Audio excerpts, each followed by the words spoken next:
Well, hello, it's Wednesday, so it's time for Woolly Hat's Wednesday WIP. Hello everybody, I hope you're feeling well and having a nice time and enjoying the British summer weather. Anyway, I'm outside and the skies might be grey, but I have lots of sunny wool to keep me occupied.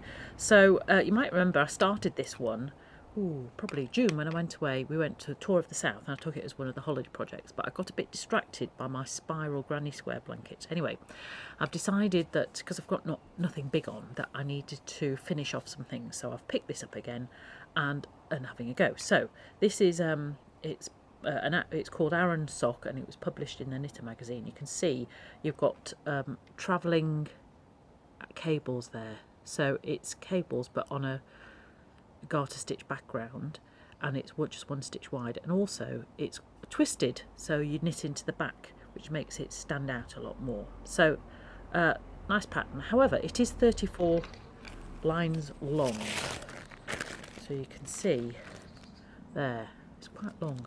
So it's not what I call mindful knitting. You do have to pay attention, and there has been a bit of swearing and there has been a bit of ripping back. However, I've remembered where I was because I didn't take my own advice and I didn't make a note of where I stopped, so I had to work that one out, so that took quite a while. But I have to say I've got back into it and it is gorgeous, and I said if you had feely vision you could feel the cashmere that is in this yarn. It's merino and cashmere and a bit of nylon to make it strong enough to knit with, but it is absolutely scrummy. So hopefully, so this is the sock number 1, so hopefully I'll finish this soon and then I can do the next one, which means then I have lots of time to do other things. I have got 1 or 2 other projects to finish as well, but hey ho. I bought this, just I can't remember who's made this, but it was I bought it at one of the many wool fairs, so hopefully there is Yarn Fest coming at the end of September, which I would normally go to, but unfortunately we're away in Scotland, so I'll miss it. However, I'm sure there'll be more later on in the year.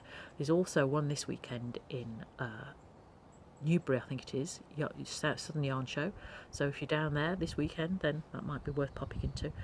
So hopefully I'll be able to buy some more later next year, perhaps. Anyway, so as I said, I've not got anything big on.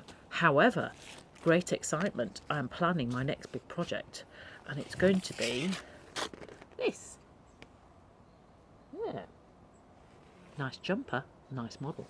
Anyway, so it's a design by Arne and Carlos, who are, I think they're Norwegian. They do a lot of what I call the Fair the stranded knitter technique, the Nordic knitting, and they do some really nice patterns. And they've recently started, or the last few years, they've been doing designs for Rowan. So this comes out of the number 66 magazine, and as you can see, it's just a 2-colour Fair pattern on the main pattern and then plain, so it should be quite a nice knit, not too complicated, but quite nice. Now you might be saying, am I doing this for Mr. W? Well, no, I'm not. I'm going to be doing it for Mr. W's nephew, who will be 40 next year, so no, 40 this year, so I've got until December to finish it. So I am going away in September, and I thought this would be an excellent project to take away with me. So that means a trip to the yarn shop, of course. Now the pattern is knitted in felted tweed, which is a very nice yarn that Rowan do, and I think because it's a special jumper for a special occasion, I will use their proper wool. So I shall go and buy some of that. So all I have to do now is get from Simon how big his chest is, what colour he would like as well. So very exciting. I shall tell you all about my trip to the yarn shop and what I buy later. So that's my little projects at the moment, which is very exciting. Lots of things to do in the garden as well. And also to tell you that my Learn to Crochet class in the evening, starting on 6th of February, is virtually full, so I think I've got 1 place left. The afternoon classes, I have more spaces, and also the Learn to Knit class, which starts on the 7th of October. So if you want to have a go at learning any of knitting or crochet, then please message me and I'll see if we can get you booked onto those courses. So that will be fab to see you there. Don't forget, if you've been on those courses before but would like a refresher, then I'm offering those at £35 rather than the £65. So that's a nice way to get you back into knitting if you haven't done it, or crochet if you haven't done anything for a while. So do get in contact with me if you want to do that, or tell your friends, because that would be great if your friends could do that as well. So that's all for me this week. Oops, my little pattern's flying away. I will see you next week. After the bank holiday. Can you believe it's the August bank holiday already? And then we're looking forward to autumn stuff. How amazing is that? How crazy is that? Anyway, have a good week. Do share with us what you're knitting and crocheting, and I will see you next Wednesday. Bye bye.